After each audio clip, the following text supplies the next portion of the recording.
تنگ گھر ہیں, چھوٹے گھر ہیں, اے سیز بھی لوگ افورڈ نہیں کر پاتے, تو جسم کے ٹیمپریچر کو ایک نارمل سطح کے اوپر رکھنے کے لیے کیا کر سکتے ہیں؟ دیکھو اس میں ایسی بات ہے, آپ کو اپنے سرکمسٹانسز کے مطابق چلنا پڑتا ہے, ٹھیک ہے. جو افورڈیبلٹی نہیں رکھتے یا جن کے پاس یہ چیزیں نہیں ہیں تو وہ اپنے حالات کو دیکھ کے چلیں گے. اس میں یہ ہے کہ کم از کم ایک, اگر بچے کی بات لیں تو کم از کم 1 یا 2 دفعہ نارمل پانی سے نہلائیں, کپڑے اس کے مناسب رکھیں, یعنی آلٹرنیٹ ہے بالکل, اور ایکسپوجر کم سے کم کریں. میں پھر وہی بات کروں گا, جو دھوپ میں نہ لے کے ایکسپوجر, مطلب دھوپ میں نہ لے کے جائیں, 10-11 بجے سے لے پیک آورز میں بالکل نہ لے کے جائیں, 5 بجے تک کا جو پیک آورز ہے, اور ان میں بھی جو ہم لوگ ایگزیکٹ پیک آور کہتے ہیں 12 سے 4 بجے تک سب سے زیادہ گرمی اسی ٹائم پہ ہوتی ہے اور ڈائریکٹ سورج ہوتا ہے. لیکن آپ کو بچوں کے لیے 10 بجے سے عصر کے ٹائم یعنی کہ تقریباً 5-5:30 بجے تک, اس کے بعد بھی آپ دھیان سے رکھیں. اس کا یہ مطلب نہیں ہے, آپ کو پتہ ہے کہ گرمی کئی جگہ جو ہمارے گرم علاقے ہیں وہ مطلب اس بہت گرم ہوتے ہیں, ایون لیٹ پارٹ میں بھی. اور ہائیڈریشن کو اچھا رکھیں, جب پانی اچھا رہے گا جسم کا, بار بار کو عادت ڈالیں پانی پینے کی, پانی صاف رکھیں. اور یہاں پر میں ایک پیغام دینا چاہوں, دیکھیں صاف پانی کا مطلب یہ نہیں ہے کہ آپ کو منرل واٹر یا بہت اعلیٰ, آپ سمپل پانی کو بوائل کر کے بھی آپ صاف کر سکتے ہیں, اور یہ کوئی بڑی بات, اور اس سے زیادہ صاف ہو جائے گا, بالکل زیادہ صاف ہوگا, زیادہ ریلائبل ہوگا. تو آپ اپنے بچوں کو گرمیوں میں باہر کی گند بلا سے دور رکھیں, اور کوشش کریں کہ گھر میں بھی پانی صاف رکھیں, پانی کو بوائل کریں, گھنٹہ میں وہ نارملائز ہو جائے گا ٹیمپریچر, اس کے بعد آپ یوز, یعنی اگر آپ اے سی افورڈ نہیں کر سکتے ہیں تو اپنے بچوں کو آپ 2-3 بار دن میں نہلا دیں.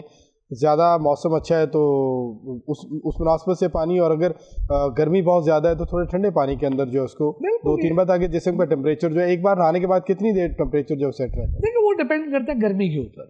اگر گرمی بہت شدید ہوگی تو کئی دفعہ آپ کو پتا آدھا گھنٹے میں اس کا افیکٹ چلا جاتا ہے. تو وہی والی بات ہے کہ اچھی اپنے مطابق مطلب سرکمسٹانسز, اب ظاہر سی بات ہے, اب آپ کو پتا ہے پھل فروٹ بھی بہت کئی تو مہنگے ہو گئے, بالکل وہ بھی آپ افورڈیبل نہیں بھی ہے.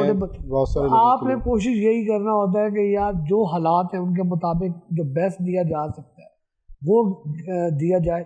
اس میں یہی ہے, پانی آپ کو پتا ہے بہت بڑی پرابلم فی الحال تو اللہ کے فضل سے نہیں ہے, آپ اس کو نارملائز کریں, پینے کا پانی کو صاف رکھیں, ہائیڈریشن اچھی رکھیں, اور کپڑے مناسب رکھیں, ایسے کپڑے ہوں کہ جو ہوادار ہوں.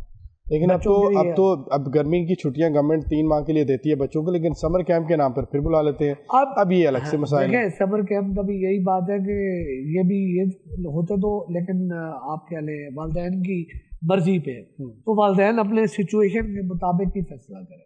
اگر وہ سمجھتے ہیں کہ ان کے بچوں کے لیے سمر کیمپ ایک اچھی چیز ہے اور کوئی پرابلم نہیں ہے تو نہیں, مسئلہ تو یہ ہے نا کہ گرمی سے بچانا ہے, اسی لیے چھٹیاں دی جاتی ہیں. لیکن وہ بھی کئی دفعہ جو اسکول ہوتے ہیں وہ یہی کہتے ہیں, جو کلیم کرتے ہیں وہ کہتے ہیں کہ ہم لوگ تو اے سی والا انوائرمنٹ ہی دیں گے, ہم لوگ تو ان کو شیلٹر ہی دیں گے.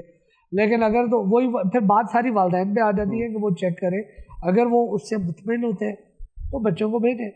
دیکھیں ہمیں بچوں کی سیفٹی سامنے رکھنی ہے کہ اگر آپ کو لگتا ہے بچہ سیف ہے اور اس کو نقصان نہیں ہو رہا تو ڈیفینیٹلی آپ لوگ اس پہ کام. اچھا, اس میں ڈاکٹر صاحب اس شدید گرم موسم کے اندر معدے کے مسائل بہت زیادہ ہیں. بچوں کے اندر پیٹ درد کی شکایت عموماً بچے ہم نے دیکھا ہے کہ کرتے رہتے ہیں, صبح کے شام کے اوقات میں کسی بھی وقت, خاص طور پہ 6-7 سال کے, 10 سال سے 5 سال کے درمیان جو بچے ہیں پیٹ درد کی شکایت بہت کرتے ہیں. اس کا معدے سے کنسرن ہوتا ہے, اور معدہ ویسے بھی وامٹنگ, یہ ساری چیزیں جو ہیں. دیکھیں اس کا میں نے آپ کو ابھی جیسے پچھلی گفتگو میں بھی اس پہ ڈسکشن ہوئی کہ بیسیکلی جو باہر کی چیزیں ہیں وہ زیادہ پرابلم دیتی ہیں.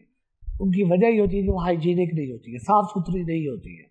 گھر میں بھی پرابلم آ جاتی ہے آپ کی جولائی اگست کے مہینے میں, کیونکہ ہیومیڈیٹی ہوتی ہے, اچھا بنا کھانا بھی خراب ہو جاتا ہے. تو اس میں میرا پوائنٹ یہی ہے کہ آپ اپنے بچوں کو جو بھی کھانے پینے کی چیزیں دیتے ہیں ان کا میک شیور کریں وہ صاف ستھرا ہو.